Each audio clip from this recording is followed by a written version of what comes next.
You've been lied to your entire life about money, and I can prove it in the next 25 minutes. Here's something that'll blow your mind. Every dollar in your wallet, every number in your bank account, every penny you've ever earned is created out of thin air. Not by the government, not by some official mint, by private banks. And they're making trillions doing it while you work yourself to death just to keep up. Right now, as you're watching this, the Federal Reserve is creating billions of dollars with a few keystrokes. No printing press, no gold vault, just digits on a computer screen. And here's the kicker. The Federal Reserve isn't even a government agency. It's a private corporation owned by the very banks it's supposed to regulate. Think about that. The institution that controls every dollar in America, that decides whether you can afford a house or a car, that determines if you'll have a job next year, isn't accountable to you. It's accountable to Wall Street. Most people spend their entire lives using money without understanding how it actually works. And that's not an accident. The system is deliberately complicated, wrapped in jargon, hidden behind closed doors. Because if everyone understood how it really operates, there would be riots in the streets. By the end of this video, you'll understand more about money than 99% of Americans. You'll know why your paycheck buys less every year even though you're working harder. You'll know why housing is unaffordable, why student debt is crushing an entire generation, why the rich keep getting richer while everyone else is treading water. And most importantly, you'll know what to do about it. So let's pull back the curtain. Let's expose the biggest scam in human history. Let's talk about how the U.S. money system really works. We need to go back to 1913. America's in crisis. Banks are collapsing left and right. People are storming banks, demanding their money back. The economy is in chaos, and a group of the most powerful bankers in the country secretly meets on Jekyll Island off the coast of Georgia. Officially, they're just on a hunting trip, shooting ducks. In reality, they're writing the blueprint for America's central bank. On December 23, 1913, when most of Congress had left for Christmas break, the Federal Reserve Act gets passed. An organization is born that will control the dollar for the next 100+ years. The Federal Reserve. The Fed. Here's where it gets interesting. The name Federal Reserve System sounds like a government agency, right? Like it's part of the government, like the Treasury Department or the IRS, but it's not. The Federal Reserve is a private organization. Yes, it has a government mandate. Yes, its chairman is appointed by the president, but in structure, it's an independent entity owned by private banks. Let me explain with a simple example. Imagine you're playing Monopoly with friends. You all agree that one player will be the banker. He hands out money, controls the bank, enforces the rules. But he's also playing the game. He can buy properties, build hotels, win. See the conflict of interest? That's basically how the Federal Reserve works. It controls the money system, but it's made up of representatives from the biggest banks in the country. The Federal Reserve consists of 12 regional banks across the country. The most powerful is the Federal Reserve Bank of New York. These regional banks are owned by private commercial banks. Yes, they're required to buy shares in their regional reserve bank, but they also receive dividends on those shares. 6% guaranteed every year. Nice business, right? Now here's the key. The Federal Reserve has two main functions. First, control the money supply in the country. How much money should be in circulation? Second, set the key interest rate, essentially the price of money. Everything depends on this rate. Mortgages, car loans, credit cards, business loans, absolutely everything. When the economy overheats and inflation rises, the Fed raises rates. Money becomes more expensive, borrowing becomes unattractive. People spend less. The economy cools down. When a recession hits and the economy slows, the Fed lowers rates. Money gets cheaper, loans become more accessible, people spend more, the economy speeds up. Theoretically. In practice, it's more complicated. Here's a recent example. 2008, the financial crisis. The housing market collapsed. Banks were on the brink of bankruptcy. People were losing their homes and jobs. What does the Fed do? It drops rates to almost zero. Basically zero for 7 straight years. The idea was simple. If money is nearly free, everyone will borrow, spend, invest, and the economy will recover. What happened? On one hand, the economy did recover. Unemployment fell, the stock market soared. On the other hand, this free money went mostly not to ordinary people but to big corporations and banks. They bought back their own stock, Inflated valuations. Got rich. Ordinary people continued to struggle while the wealthy became even wealthier. Inequality grew to historic highs. Now let's get to the most interesting part. How money is actually created. I'm about to reveal a secret that will completely change your understanding of the financial system. Ready? Most people think the government prints money, that somewhere there's a huge factory where machines stamp out dollars day and night, and these dollars get distributed through the economy. That's true, but only partially. Physical cash, bills, and coins make up only 3% of the total money supply in the economy. 3%. Where are the other 97%? The rest of the money is just numbers on a computer screen, electronic entries in banking systems, and here's where the magic happens. This electronic money isn't created by the government or the Federal Reserve. It's created by ordinary commercial banks. Yes, that bank on the corner of your street creates money, literally out of thin air. Listen to how this works. You walk into a bank and ask for a loan to buy a house. $100,000, let's say. The bank checks your credit history, assesses the risks, and says, "Okay, we've approved your loan." What does the bank do next? It doesn't go to its vault for cash. It doesn't withdraw the money from someone else's deposit. It just opens a computer program and types in a number, $100,000 in your account. That's it. Money created. It didn't exist a second ago. Now it does. The bank literally created $100,000 by pressing a few keys on a keyboard. Sounds like fraud? Like a scam? But it's completely legal. More than that, the entire modern economy depends on it. This system is called fractional reserve banking. Here's how it works. A bank is required to keep only a small portion of all deposits in reserves, usually around 10%. The rest it can lend out. But actually, it's even crazier. When a bank makes a loan, that money doesn't disappear from reserves. It's created from scratch. Let's break it down with a concrete example. You have $10,000 and you deposit it in a bank. The bank must keep $1,000 in reserves and can put $9,000 to work.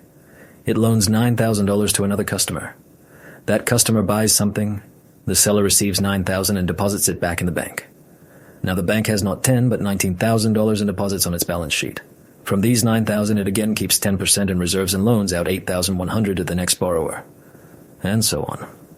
The same initial sum of $10,000 turns into $90,000 or even $100,000 in loans. That's how the banking system creates money. Economists call this the money multiplier. It's basically legalized financial alchemy.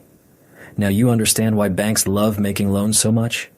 Each loan isn't just interest income. It's the creation of new money that the bank profits from. The more loans, the more money in the system, the more profit for banks. Now pay attention. This is important. What happens if all depositors simultaneously come to the bank and demand their money back? Right. The bank collapses. Because it physically doesn't have that money. It loaned it out. It only has 10% in reserves. This is called a bank run, and it's every banker's nightmare. That's exactly why deposit insurance exists. In America, that's the Federal Deposit Insurance Corporation, FDIC. The government guarantees that if a bank goes bankrupt, depositors will get their money back, up to $250,000 per account. This creates confidence in the system. People stay calm, runs don't happen, banks continue creating money out of thin air. But here's the question. Where would the government get the money to return to depositors if several large banks collapse simultaneously? Right. It would print it. Or more accurately, create it electronically. And that's inflation. Devaluation of money. A vicious circle. Let's move forward. Now let's understand how the Federal Reserve actually manages this system. Besides setting interest rates, the Fed has another powerful tool. It's called open market operations. Sounds boring, but this is the foundation of all monetary policy. Here's how it works. When the Fed wants to pump money into the economy, it buys government bonds from banks. Where does the Fed get money for purchases? It creates it. Literally. The Federal Reserve just enters numbers into a computer and creates money to buy bonds. Banks receive this freshly created money, put it in reserves, and now can make even more loans. The money supply grows. When the Fed wants to remove money from the economy, it does the opposite. It sells bonds to banks. Banks pay for them, the money goes back to the Fed, and essentially disappears from the system. The money supply shrinks. Sounds logical, but there's a nuance. The Federal Reserve doesn't buy some abstract assets. It buys debt obligations of the American government debt. This means that the more the government borrows, the more money the Fed can create. The system is literally based on debt. Without debt, there would be no money. Let's look at a real example. 2008 financial crisis. The Fed starts a program they call quantitative easing. A fancy name for a simple thing, printing money on a massive scale. The Fed buys trillions of dollars worth of government bonds and mortgage-backed securities. Where's the money from? Created out of nothing? Over several years, the Federal Reserve's balance sheet grew from $800 billion to $4.5 trillion. Imagine the scale. The Fed created almost $4 trillion out of nothing. Then the pandemic hit in 2020, and the Fed created several more trillion. Right now, the Fed's balance sheet is around $8 trillion. Where did all this money go? In theory, it should have flowed into the real economy, helped ordinary people, small businesses. In practice, most of it settled in the financial system. Banks got cheap money, invested it in stocks and bonds, inflated bubbles in the markets. Asset prices skyrocketed. Who owns assets? Rich people. They got even richer. Ordinary people who don't own stocks and bonds got nothing. Except inflation. So much for monetary policy. On paper, it's for everyone. In reality, it works in the interests of the financial elite. This isn't conspiracy theory, it's statistics. Over the past 15 years since the 2008 crisis, the wealth of the top 1% has grown many times over, while real incomes of the middle class stagnated or even fell when adjusted for inflation. Now let's talk about the national debt. This is a key element of the entire system. America's national debt is now over $35 trillion. Think about that number. $35 trillion. That's more than the country's annual GDP. Every American, including infants, owes about $100,000. How did the country even get to this point? It's simple. The government spends more than it collects in taxes. Every year there's a budget deficit. To cover the deficit, the government issues bonds, IOUs, a promise to return money with interest after a certain period. Who buys these bonds? Various investors, other countries, pension funds, insurance companies, private investors, and of course, the Federal Reserve. This is where everything ties together in a knot. The government borrows money by issuing bonds. The Federal Reserve buys these bonds, creating new money. The government spends this money, it enters the economy. Banks receive deposits, make loans, create even more money. Debt grows, money supply grows, everything seems to work. But it only works as long as everyone believes in the system. Let's break down a specific example. The government decides to build a new bridge, cost $1 billion. Where to get the money? Tax revenue isn't enough. Solution: issue bonds worth $1 billion. The Fed buys half, private investors buy the other half. Money obtained, bridge built. In 10 years, they need to return $1 billion plus interest, say another $200 million.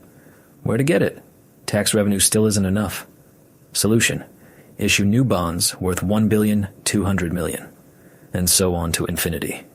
The debt is never paid back. It's only refinanced. Old debt is paid off with new debt. Interest is paid with even more debt. This works as long as investors are willing to buy new bonds, as long as they believe America won't go bankrupt and will pay its debts. And what gives them that confidence? The dollar. The American dollar is the world's reserve currency. Most international trade is conducted in dollars. Oil is purchased with dollars. Central banks of other countries hold reserves in dollars. This gives America a unique advantage. It can print the world's currency. Any other country that starts printing money uncontrollably will face currency collapse and hyperinflation. America prints trillions, and the dollar remains strong, because the whole world is forced to use it. But this advantage isn't eternal. Other countries understand this and are trying to gradually move away from the dollar. China and Russia trade directly in their own currencies. Europe created the euro as an alternative. There's talk of new reserve currencies, of gold, even of cryptocurrencies. If the dollar loses its status as the main world currency, this entire system will collapse like a house of cards. Now let's talk about what all this means for the average person, for you. Because ultimately, you're the one paying for this entire system, not the banks, not the government, not the Federal Reserve. You. Inflation is a hidden tax. When the central bank creates new money, the value of existing money falls. Your savings lose purchasing power. What used to cost $100 now costs $110, then $120. Your salary grows slower than prices. You work the same amount, or even more, but you buy less. That's inflation. It's a redistribution of wealth from those who hold money to those who create and control it. Who wins from inflation? Debtors. If you took out a loan for $100,000, and in 10 years, that $100,000 is worth only $70 in real terms, because of inflation, you win. That's why the government with its massive debt loves inflation. That's why banks that profit from loans don't mind either. Who loses? Those who save money. Retirees living on fixed pensions. Workers saving for a rainy day. The middle class trying to save for a house or their kids' education. Inflation eats their savings faster than they can accumulate them. Let's do the math. In 1970, the average home price in America was $23,000. Now the average price is around $400,000. Prices increased 17 times. Wages? In 1970, the average salary was $9,000 a year. Now it's around $60,000. Increased 6 to 7 times. See the difference? Homes have become unattainable for ordinary people. Or take education. In 1980, a year at a public university cost about $800. Now it's over $10,000, an increase of 12 times. Students graduate with debts in the hundreds of thousands of dollars. An entire generation is crushed by debt before their careers even begin.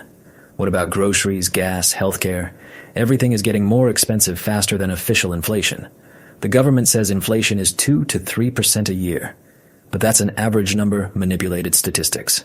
In reality, prices for essential things grow at 5, 10, 15% a year. Ordinary people feel it in their wallets. That's why now it takes 2 incomes to support a family. While in the 70s, 1 was enough. That's why people work 2 or 3 jobs and still barely make ends meet. That's why the economic boom politicians talk about is only felt by the rich, while for everyone else, it's survival. The system isn't broken. It works exactly as designed. It pumps wealth from bottom to top, from workers to capital owners, from the real economy to the financial system. Money is created from nothing, ends up in the hands of banks and corporations. They buy up assets. Assets appreciate, the rich get richer, and ordinary people get devalued wages and rising prices. Can anything be changed? Technically, yes. It requires political will. The Federal Reserve could be reformed, made truly public, accountable to the people, not to banks. Money creation out of thin air could be banned, returning to 100% reserve banking. National debt could be limited, forcing the government to live within its means. Honest money could be introduced, backed by something real, not just debt promises. But let's be realistic. Those who control the system will never voluntarily give it up. For them, it's perfect. Banks earn trillions. Politicians get unlimited financing for their programs through debt. The wealthy multiply their fortunes through asset inflation. Why would they change anything? Change is only possible in 2 ways. Either through a massive popular movement, when millions of people take to the streets and demand reforms, or through the collapse of the system, when debt and inflation reach a critical point, confidence in the dollar evaporates, and everything falls apart. History shows that usually the second option is chosen. Systems don't change from awareness of problems, but from catastrophes. So what should you personally do right now? Because waiting for collapse or revolution isn't exactly a practical strategy, right? Here are some tips on how to protect yourself in this system. First, education. What you're doing right now, watching this video, understanding the system, that's already a huge step. Most people don't understand how money works at all, so they're easy to deceive and rob. Knowledge is power. The more you understand the system, the better you can navigate it. Second, assets. In a world of inflation, holding cash is unprofitable. It loses value. You need to convert money into assets that grow in price along with inflation or faster. Real estate, stocks, business, even gold and cryptocurrencies. Anything that preserves or increases value over time. The wealthy understand this. That's why they own assets. The poor keep money in savings accounts with tiny interest rates and get poorer every year. Third, debt. Debt can be a tool. In conditions of inflation, taking cheap debt at low interest rates and investing in assets that grow faster makes sense. That's what corporations do. That's what the rich do. But it's a double-edged sword. Debt must be controlled, must work for you, not enslave you. Credit cards with high interest, consumer loans for junk, that's the path to the pit. Fourth, Diversification. Don't put all your eggs in one basket. Don't keep all your money in dollars, in one bank, in one country, in one type of asset. The system can malfunction at any moment. A bank can go bankrupt, a currency can collapse, a market can crash. If you're diversified, you'll survive any storm. Fifth, skills. Ultimately, your ability to earn is more important than any savings. Invest in yourself, in your skills, in education, in health. Develop multiple income streams. Become a valuable specialist, an entrepreneur, a creative person. Someone who knows how to create value won't be fooled by any monetary system. And the last thing, the most important, don't panic. Yes, the system is unfair. Yes, it works against ordinary people. Yes, there could be serious problems in the future. But panic and fear won't help. Action helps. Knowledge helps. Planning helps. You can't change the entire system yourself, but you can change your place in it. Let's sum up. The American monetary system is a complex construction of private banks, government debt, and money, created out of thin air. The Federal Reserve, despite its name, isn't a government organization, but a private structure controlled by the biggest banks. Money isn't created by the government, but by the banking system through loans and fractional reserve banking. Most dollars exist only as numbers on computer screens. The national debt is over $35 trillion and continues to grow because the system is based on debt. Without constant debt growth, the system would stop. The Federal Reserve manipulates interest rates and buys government bonds, creating trillions of dollars out of nothing. This money settles in the financial system, inflates asset prices, and enriches the already wealthy. Inflation isn't a natural phenomenon, it's the result of constant increases in the money supply. It works as a hidden tax on everyone who holds money or receives fixed income. Ordinary people get poorer in real terms even if their nominal salary grows. Purchasing power falls faster than income rises. The dollar maintains its strength only thanks to its status as the world's reserve currency.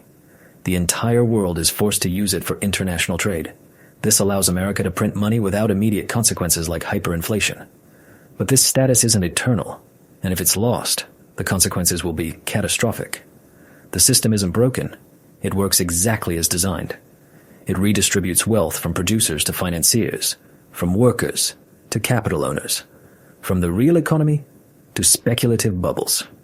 This isn't a bug. It's a feature. What do you do with all this? The first step is understanding.